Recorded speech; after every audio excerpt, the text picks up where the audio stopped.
tablet y la laptop, que estoy teniendo unos problemas técnicos o tengo que usar los dos. Bueno, gloria a Dios. Vamos a ver cuál es el primer y gran mandamiento. Deuteronomio capítulo 6, verso 4 y 5 dice: Oye Israel,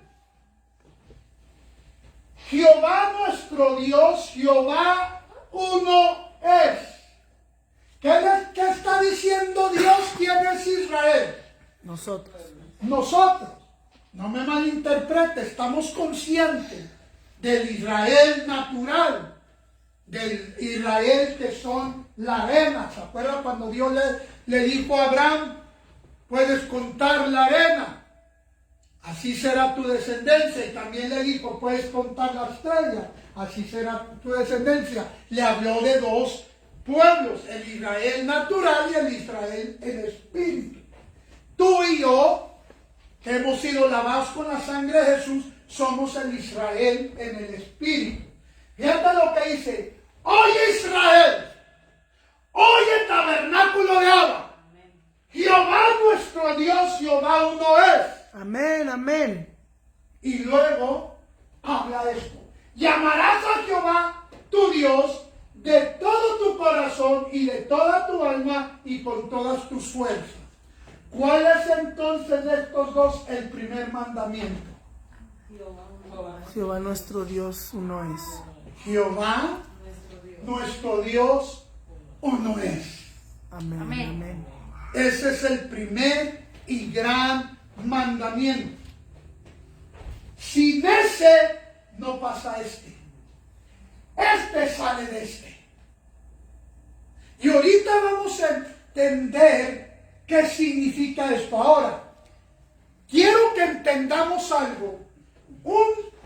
Un tema que a veces las denominaciones, algunas tienen problema de entender que el Padre, el Hijo y el Espíritu Santo es un solo Dios. Y piensan que los que creemos en la Trinidad creemos en tres dioses, y no es así. Y la razón es porque donde no hay revelación vamos a interpretar, no nos queda otra manera que aplicar la teología que conozcamos o nuestra manera de pensar según entendemos. Entonces, hay algo, cuando tú quieres interpretar a Dios en tu naturaleza, vas a errar 100%. ¿Por qué es que Dios Padre, Dios Hijo y Dios Espíritu Santo son tres en uno? Un solo Dios, pero tres personas, mas no tres dioses. ¿Qué? Entonces, ¿cómo es esto? El problema está que como humanos pensamos que Dios se suma. Y Dios no suma, Dios multiplica. Amén, amén, así es. La suma es para nosotros. Nosotros nos sumamos y a través de la suma nos debemos de multiplicar. Pero Dios no suma, ni se suma, Dios se multiplica. El Padre se multiplica en el Hijo y el Hijo en el Espíritu Santo. Aleluya. Por eso es un solo Dios en tres personas. Aleluya. Entonces, dice: oye Israel, Jehová tu Dios uno es. ¿Por qué cree que el maligno metió esa cuchara de que haya dilemas? Porque de aquí todo nace. Amén, amén. Todo. Toda la palabra de Dios, de Génesis a Apocalipsis, de ahí nace todo. El oír que Dios es uno. El ver que Dios es uno. El entender que Dios es uno. Amén, aleluya. Entonces, ¿por qué te quiero hablar esto? Porque el miércoles en Casa de Paz, cuando estaban llenando, el cuestionario de la clase que estábamos estudiando, la última pregunta era poner dónde teníamos dificultad nosotros.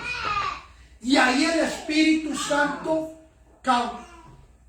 capturó mi atención y no me dejó en paz. Y me dijo, quiero que te profundices en esto, porque esto es la realidad que mi pueblo vive. Entonces, pueblo de Dios, Elohim, que es el yo soy, el nombre de Dios, vamos a entender qué es que Dios sea uno.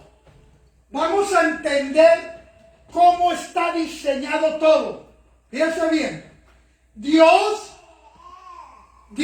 es el creador del universo. ¿Dicen amén? Amén. Ok. Ahora, Dios es el Padre Celestial. Su Hijo Jesús es la puerta al Padre y el camino al Padre. Nadie podemos ir al Padre si no es por el Señor Jesús. Nadie puede ser salvo en ningún otro nombre. Somos justificados por nuestra fe en Cristo Jesús. Amén, amén. Él pagó el alto precio por nosotros.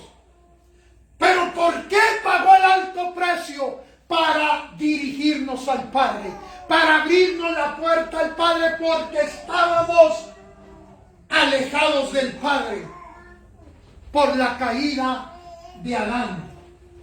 Y necesitábamos redención.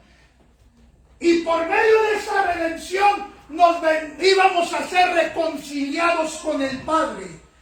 Y esa redención nos la da el Señor Jesús. No nos la dio, nos la da porque está vigente. ¿Dicen amén? Sí, amén, amén. Okay. Entonces, en el reino de Dios, todo reino tiene un gobierno. Y en ese gobierno Jesús es el rey. Amén. Él es el rey en ese gobierno. Y un rey tiene que príncipes. Un rey tiene príncipes. Okay. Y en ese contexto del reino de Dios hay jerarquías. Hay una jerarquía. Jesús sigue siendo el rey, pero en la jerarquía hay rangos. Hay generales. Hay capitanes. Hay mayores. Hay primeros sargentos, etcétera, etcétera. No puedes creer en el reino de Dios y no estar consciente que un reino tiene un gobierno. Y no creer en el gobierno de Dios y no estar consciente que hay jerarquías.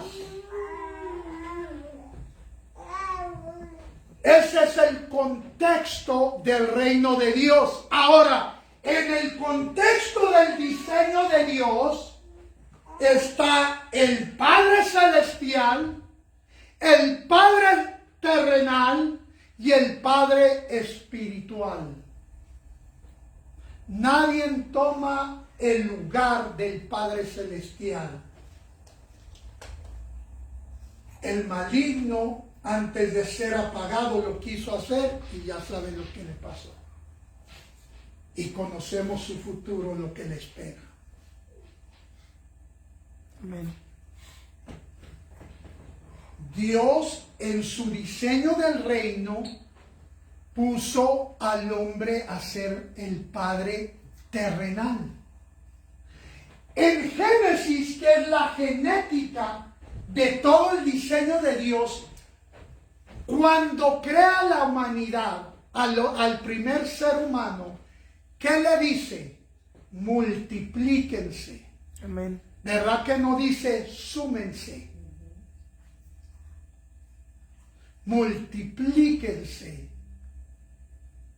Porque todo hombre fue criado por Dios para multiplicarse.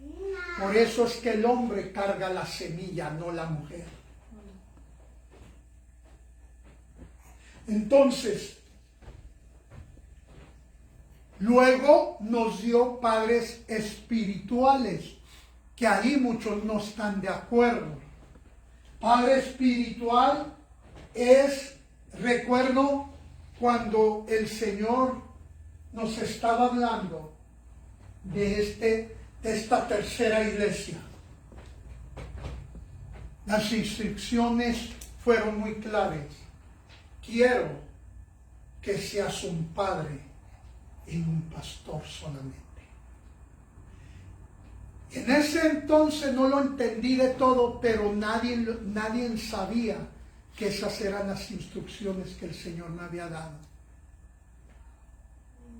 Hasta el primer día que oí a la congregación, no a todos, llamarme padre. No padre en el contexto de la denominación del catolicismo. Entonces, pueblo de Dios, ¿por qué? Me decía el Señor, porque un padre da su vida por sus hijos, se sacrifica por sus hijos. Un pastor solamente guía ovejas. ¿Me estoy dando a entender? Entonces,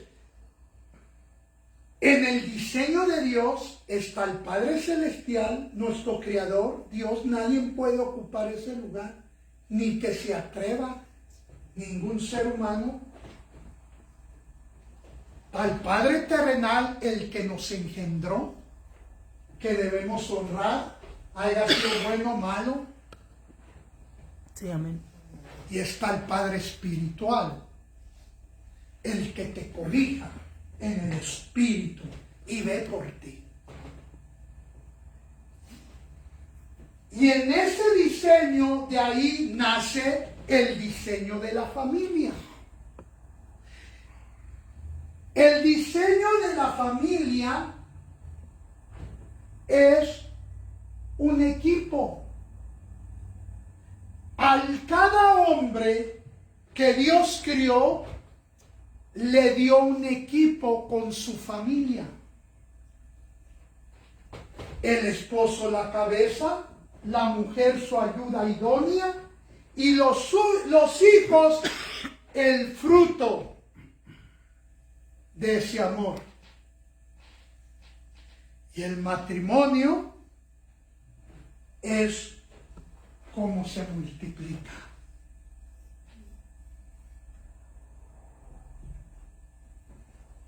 Por eso el maligno ha pervertido el diseño de la familia.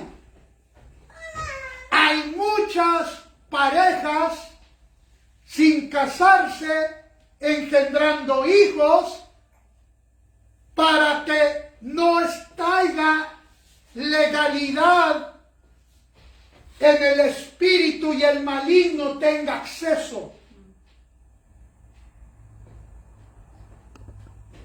Por esa razón. Ahora, ¿cómo es que llegamos dentro de la misma iglesia a esa condición? Ahorita vamos para allá. Ahora, porque si no guardamos y obedecemos el primer mandamiento, los otros no los podemos hacer. ¿Sabes por qué no lo podemos hacer? Porque tú y yo, sin Cristo, nada podemos hacer. Amén, así es. Lo dijo muy claro. Yo soy la vid, ustedes son las ramas. Fuera de mí no pueden hacer nada. Amén. Permanecer en mí para que lleven mucho fruto. ¿Cuál fruto? ¿De qué estaba hablando? sometido a su Padre Celestial a través de su Padre terrenal, a través de su Padre espiritual. Amén, amén. Porque es el diseño que Él hizo. Ah, no, pastor, es que yo y Dios, yo y Dios solo, yo te directo con Dios. Mentira del diablo. Porque si eso fuera, entonces, ¿por qué tuvo que consultar con Abraham antes de destruir Sodoma y Gomorra? Así es. ¿Por qué tuvo que decirle a Ezequiel profetiza y no él lo hizo? ¿Por qué tuvo que bajar y venir a nacer de la Virgen María para morir como humano por la humanidad? Porque es su diseño. Es como él diseñó. ¿Sabes por qué lo diseñó así? Porque Dios tiene 3 reinos. Le estoy dando carne, espero que la pueda digerir. ¿O quiere que le sirva pura leche? No. ¿Cuántos quieren carne? Amén, amén. Ok. ¿Cuáles son los 3 reinos de Dios? El primero, el de los cielos. El segundo, la tierra, es su reino. ¿Qué no es del maligno, pastor? No. Del maligno es el sistema del mundo, mas no la tierra. Vea lo que dice Salmo 24, 1. De Jehová es la tierra y su ¿qué? Su plenitud. ¿De quién es? De Jehová. El mundo y los que en él habitan. Amén, amén. Todo es de Dios. Amén. Amén. Que el maligno haya pervertido con su sistema es otra cosa, pero nada le pertenece al maligno. Así es, amén. Por eso es que Dios viene a juzgar. Por eso es que el Señor Jesús juzgará las naciones. Sí. ¿Por qué las va a juzgar? Porque son de Él. Y si las naciones se volvieron en contra de Él, pues ya saben su destino. Sí, ¿Me estoy dando a entender, iglesia? sí, amén. Ok. ¿Y cuál cree usted que es el tercer reino de Dios? La familia. Primer reino, el cielo. Segundo reino, la tierra. Tercer reino, la familia. Santo. La familia es el reino, el tercer reino de Dios. Por eso el enemigo está en contra de la familia y de la tierra. El cielo no puede, pero de la tierra y del diseño de la familia está en contra de. Por esa razón. Ahora, entendiendo esto, vamos a entender lo que Dios quiere hacer con nosotros hoy.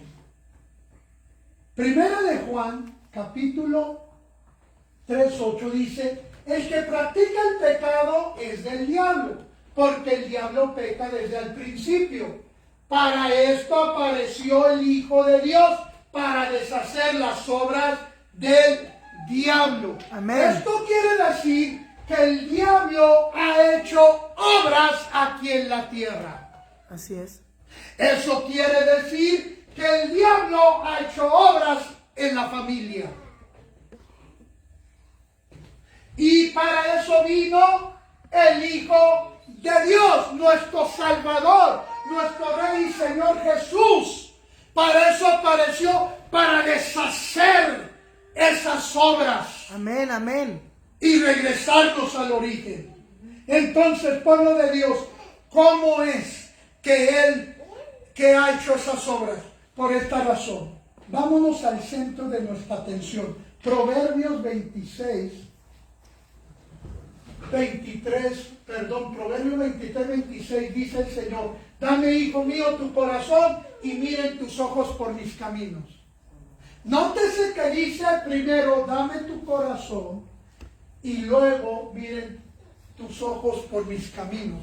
Cuando queremos ver por los caminos de Dios, sin entregar el corazón primero, lo único que nos convertimos en una bola de religiosos. Porque el corazón no está involucrado. Y esa religiosidad nos está llevando derechito al infierno. Santo.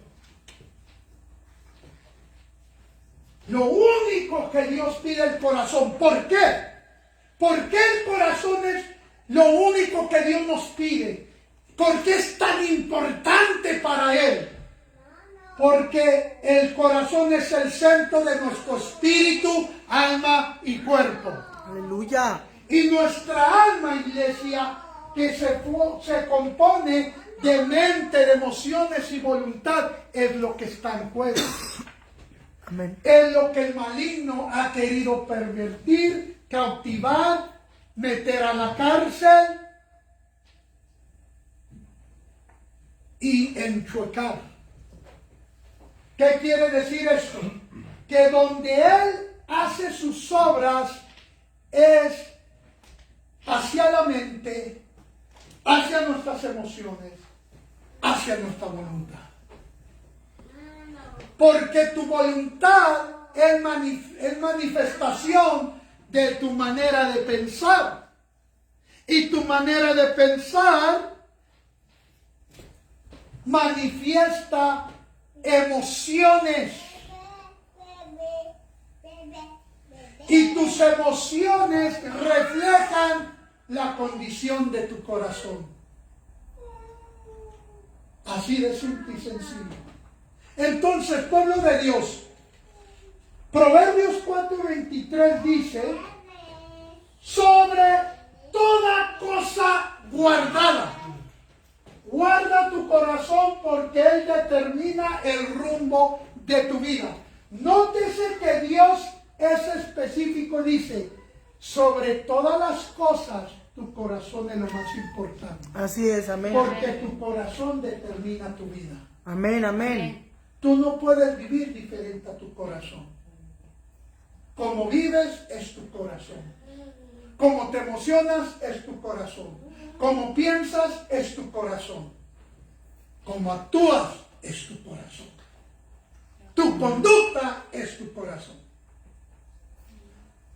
Lo que el Señor quiere transformar, quiere sanar y quiere liberar es el corazón. Sí, amén, amén. Entonces, ¿por qué es tan importante? Porque el rumbo de tu vida, de esta manera, compones tu camino hacia dónde vas. Y el Señor dice, espera. ¿Sabes por qué nos llama a estar quietos para poder conocer que Él es Dios? Santo. Eso nos dice que si no nos aquietamos, no vamos a poder conocer que Él es Dios. Ahora, ¿cuál es el primer y gran mandamiento? Oye Israel, el Señor tu Dios uno es. Un solo Dios. Pero cuando no estamos quietos, nos justificamos diciendo que conocemos a Dios porque no conocemos que Jesús nos salvó y nos perdonó. Santo. Y Jesús es la multiplicación de Dios. ¿Me estoy dando a entender, iglesia? Amén, amén. Entonces, Dios dice, estad quietos, ¿por qué? Porque nuestras emociones son muy ruidosas, hacen demasiado ruido, que no nos deja. ¿Por qué empieza a decir, oye? No, porque no nos deja oír. Nuestras emociones, como son bien ruidosas, no nos deja oír lo que Dios está diciendo, yo soy uno. ¿Saben por qué empezó ese evangelio falso? Que lo venden bien barato. La gracia extrema, que creen que la gracia es una licencia para pecar. ¿Saben por qué? ¿Por qué pasa todo eso? ¿Cómo entró todo eso? Porque se nos olvidó que Dios es uno y empezamos a justificar todo ese libertinaje con amarás a tu prójimo como a ti mismo. Nadie puede amar a su prójimo como a sí mismo si no sigue el primer mandamiento. Así es. Nadie puede amar a Dios con todas sus fuerzas, con toda su alma, con toda su mente, si no sigue el gran y primer mandamiento. ¿Cuál es? ¡Oye! ¡Oye! El Señor tu Dios es uno. Y cuando tú entiendes y guardas ese mandamiento, florece el temor de Dios en ti. Aleluya. Empiezas a servir a Dios con temor e integridad.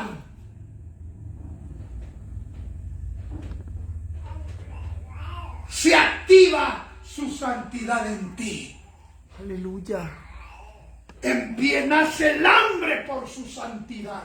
Nace el hambre por su presencia. El problema está que queremos amarlo en nuestras propias fuerzas. Queremos amar al prójimo en nuestras propias fuerzas.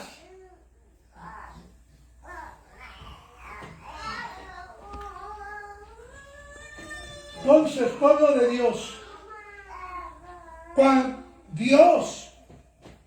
cuando decimos, Señor, me rindo a ti, y no nos damos cuenta que cuando decimos, me rindo a ti, estamos rindiendo las áreas donde tenemos problemas. Y cuando Dios, como Él es nuestro Padre y nos oye y nos responde, nos confronta con esos problemas, empiezan a salir a la luz, y ahí es donde empezamos a huir, huimos, corremos.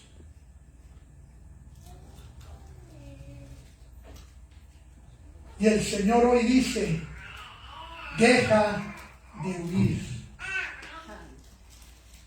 porque quiero cambiar el drama de tu vida.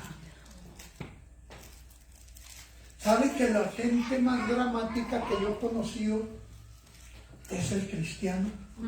Santo.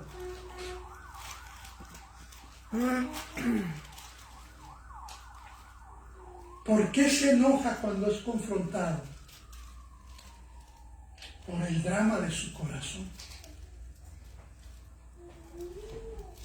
Y el Señor, cuando confronta, es porque llegó el tiempo, llegó el momento de tu transformación. Mira, mientras tu corazón no cambie, nada cambia. Así es. Estamos entrando en una nueva temporada. Y si tú no cambias tu corazón, tu temporada no cambia. Por eso dice, cuando dice en Isaías, he aquí yo hago cosas nuevas, el contexto es, no traigas a memoria las cosas antiguas. Por esa razón. Entonces, pueblo de Dios, fíjate bien, Mateo 22, 36, 40, que es cuando el Señor Jesús cita esto. Y es porque muchos creían que el primer y gran mandamiento era este. Dice, maestro, ¿cuál es el gran mandamiento en la ley? Jesús le dijo, amarás al Señor tu Dios con todo tu corazón y con toda tu alma y con toda tu mente. Este es el primero y grande mandamiento, y el segundo es semejante, amarás a tu prójimo como a ti mismo. ¿Ok? Entonces, aquí nos dice algo. De estos dos mandamientos depende toda la ley y los profetas. ¿Qué nos está diciendo el Señor? Cuando tú guardas el primer y gran mandamiento, los otros fluyen. No te tienes que esforzar. Es de donde nace la voluntad de amar a Dios con toda tu fuerza, con todo tu corazón.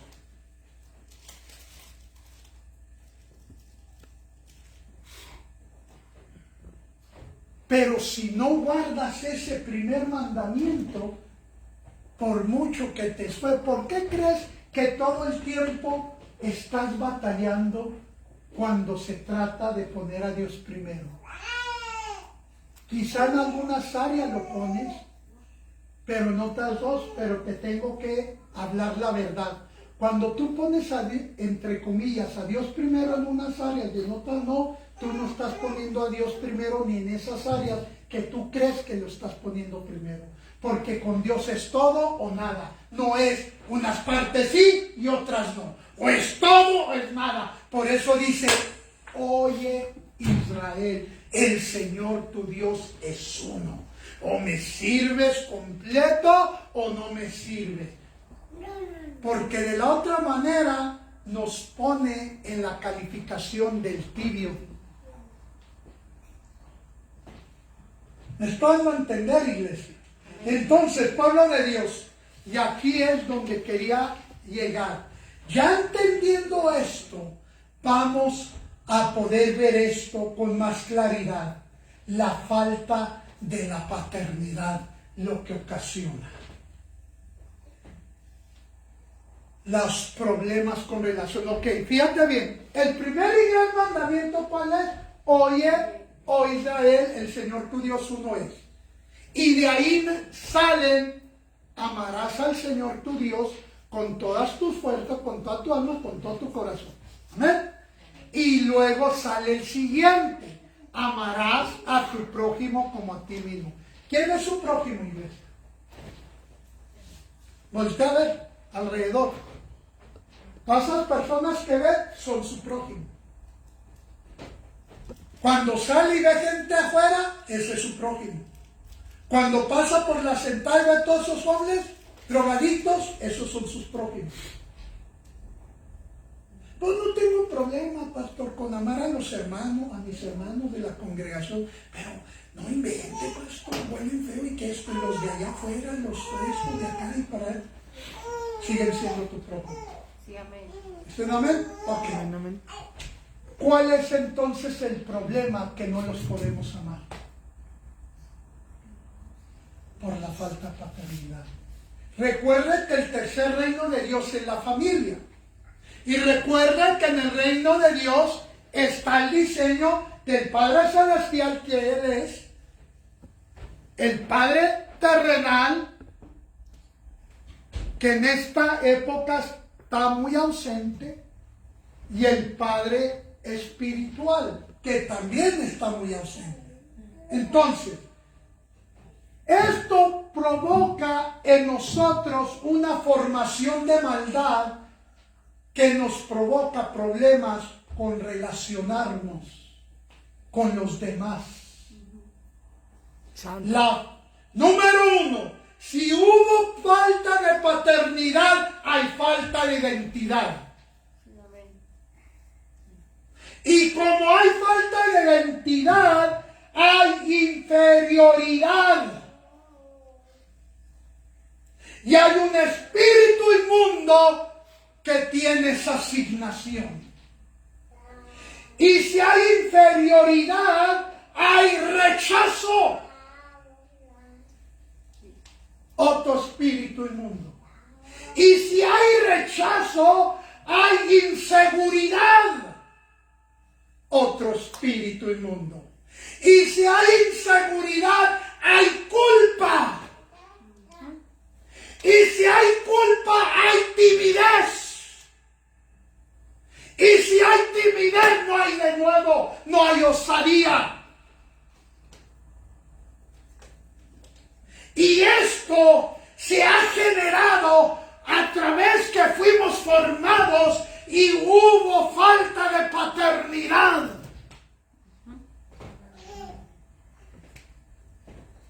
No, pero mi mamá fue bien luchona y esto, sí, sí, amén, pero tu mamá no lleva el diseño de dar identidad. Por mucho que se haya esforzado nuestra madre para darnos identidad no funciona, no funcionó, porque no es su diseño, no es su naturaleza es educarnos, su diseño es educarnos, pero no dar identidad. Esa es la naturaleza del Padre. ¿Por qué Dios no formó a Eva como formó a Adán? ¿Por qué no agarró Dios después de haber formado a Adán? Agarró tierra, diseñó el cuerpo de la mujer y le sopló. ¿Por qué no la crió así? ¿Por qué salió del hombre? Es parte del hombre. Y el hombre está incompleto sin una mujer. Amén, amén. Pero la mujer, su diseño es completamente diferente al del hombre. Y el maligno conoce esto más que muchos cristianos. Entonces, ¿qué hizo el maligno? ¿Qué obras empezó a hacer contra el reino de la familia?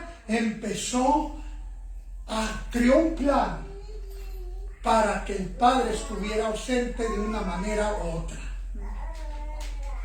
donde él lo pudo lograr.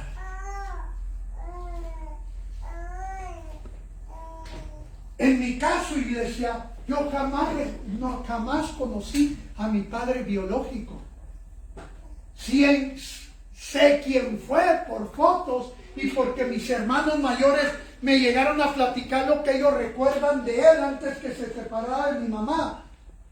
Pero yo soy el más chico de mi familia. Y cuando mi papá le jugó la traición a mi madre, yo era un bebé de meses.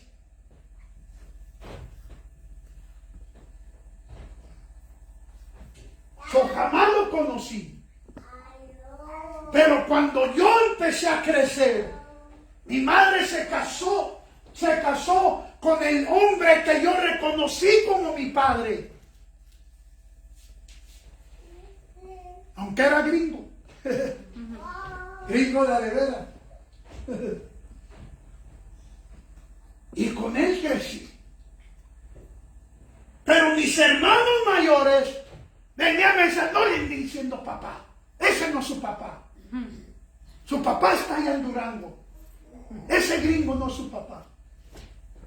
Sin saber el daño que me podían ocasionar.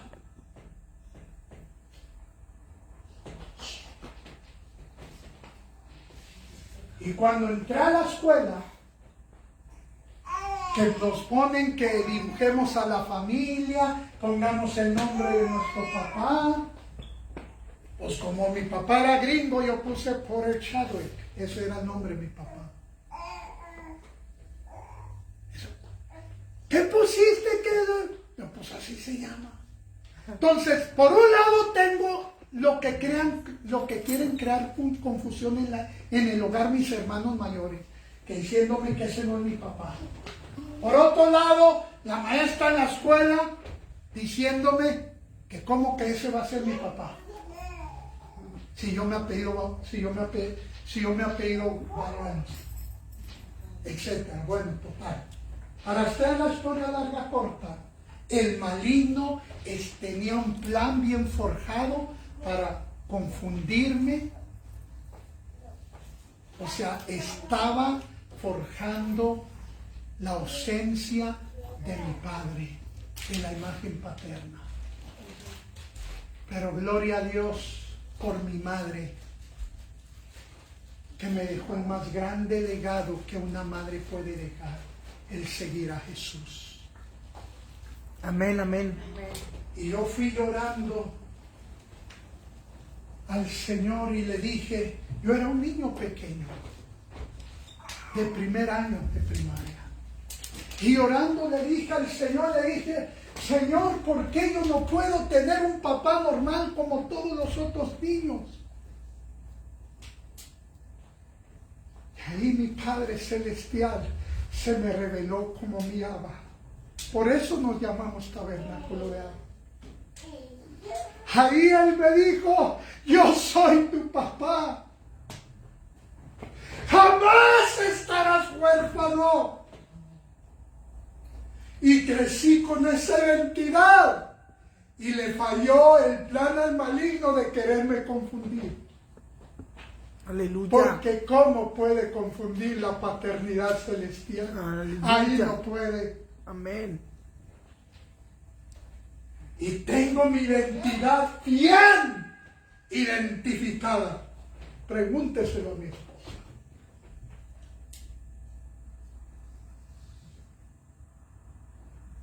Porque Dios Padre se me reveló desde muy pequeño como mi papito, mi Abba. Eso es lo que quiere decir Abba, Padre. Entonces, pueblo de Dios, cuando hay identidad, difícilmente el maligno va a poder crear inferioridad, rechazo, inseguridad, culpa, timidez. Y cuando tú te cargas esto por la falta de identidad que te hizo falta porque el padre estuvo ausente. En mi caso tenía un hombre como padre y estaba ahí.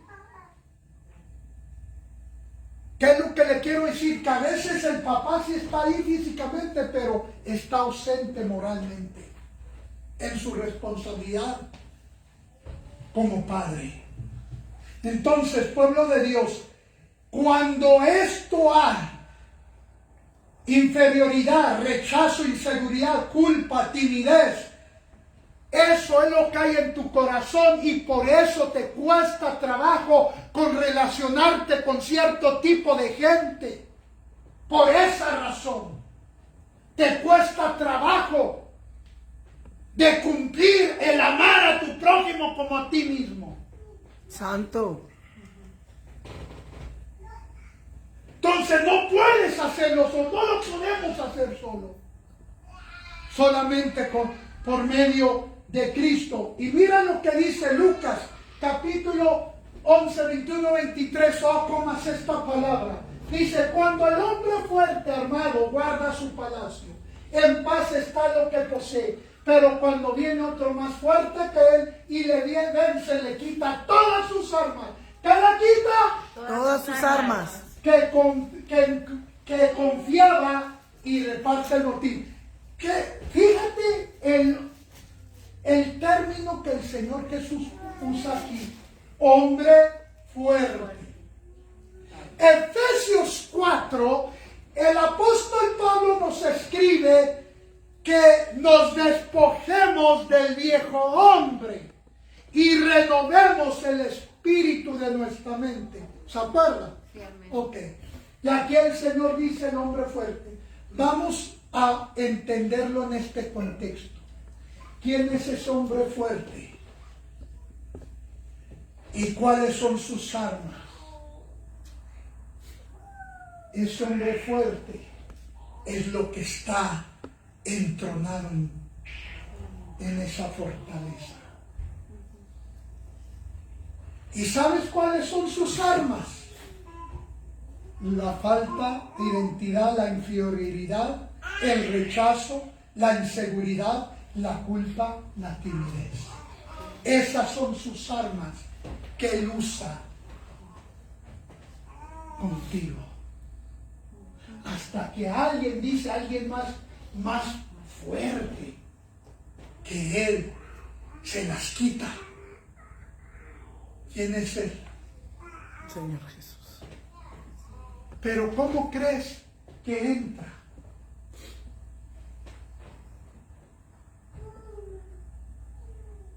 ¿Cómo?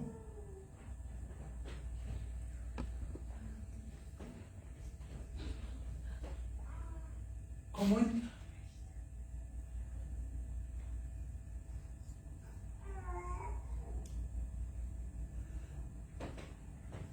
Entendamos la identidad de Pedro.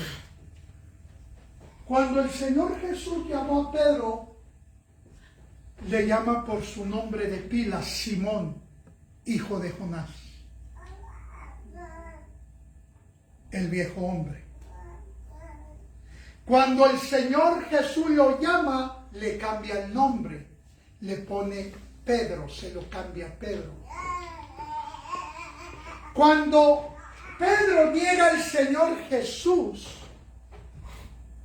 y el Señor después que resucitó, ya vuelve a llamar por su nombre de pila, pero que ya le había cambiado el nombre a Pedro.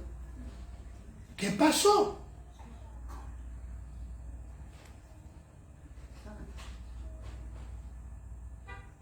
¿Por qué le vuelvo a decir Simón Pedro, hijo de Jonás? ¿Por qué le recuerdo, por qué le vuelvo a hablar de esa manera si ya anteriormente le había cambiado el nombre de Pedro? Por esta razón. Porque Pedro en su naturaleza era Simón, pero el Señor Jesús en Pedro, él era Pedro, no era Simón. ¿Cuánto me están entendiendo? Sí. Entonces, ¿cómo entra el hombre más fuerte? Vamos a suponer que yo soy Carlos, pero el Señor me cambió, por poner un ejemplo, el nombre a Daniel. Entonces, en mi naturaleza yo soy Carlos. Y como Carlos fue formado de una cierta manera. Y el hombre fuerte, o sea, el Carlos carnal, tiene armas. Digamos que crecí sin identidad, tiene armas de timidez, de rechazo, etcétera, los que le he estado mencionando. Y hasta que no entra alguien más fuerte que él. ¿Cómo es que el Señor va a entrar cuando Carlos deja de ser Carlos y se convierte en Daniel? Porque en Cristo es Daniel, no es Carlos. Amén, amén. Y como Daniel derriba al Carlos. ¿Cuánto entendieron? Amén, amén. Porque de otra manera, fíjense lo que dice el Señor Jesús: el que no es conmigo contra mí es, y el que conmigo no recoge desparrama. Entonces, pueblo de Dios, en el contexto de lo que acabamos de leer es: una casa dividida no permanece. Entonces, si hay división, no permanece. Y termina uno desparamando. Así que, pueblo de Dios, el Señor nos dice: oye, este gran mandamiento, Jehová tu Dios uno es, rígete con él. Porque todo lo demás, los profetas y la ley, toda mi palabra desde Génesis hasta Apocalipsis dependen de este gran mandamiento. Sí, amén. Para que tú puedas guardar mis estatutos, para que tú puedas ser mi discípulo, para que tú puedas negarte a ti mismo, cargar tu cruz y seguirme, dice el Señor, necesitas guardar el primer mandamiento, y de ahí sale todo, de ahí fluye todo. No te tienes que esforzar. El problema es que has estado tratando de esforzarte y ya te diste cuenta que continúas fallando, porque fuera de mí nada podéis hacer. Así es, amén. Por eso no estamos amando a Dios como lo debemos de amar. Por eso hay falta de temor de Dios. Por eso hay falta de amor a los demás. Porque, iglesia, Santo, cuando tú amas al prójimo, tú no puedes estarte quieto, tú vas a estar predicando el Evangelio. Por esa razón. Entonces, este es el gran mandamiento, iglesia, que el Señor nos manda a guardar. Oye, Israel, el Señor tu Dios uno es. Amén, amén. Así que, pueblo de Dios, póngase de pie. Y el Señor nos hace este llamado.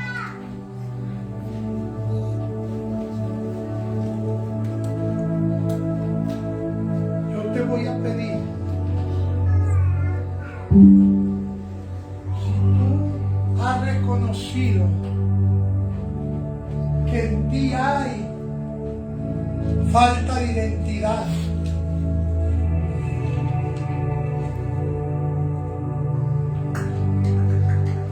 si te has sentido con inferioridad, con rechazo, con inseguridad, con culpa, con timidez. No, quizás no sea todo, pero alguno de ellos identificas que con cierto tipo de personas no te puedes relacionar, tienes problemas. El Señor hoy te quiere hacer libre de ello, sanar tu corazón de la paternidad ausente en la que creciste. Te quiere dar identidad y que se quiere revelar como tu Abba, como lo hizo en mi caso. Si tú te identificas con algo de esto, sal de tu lugar y ven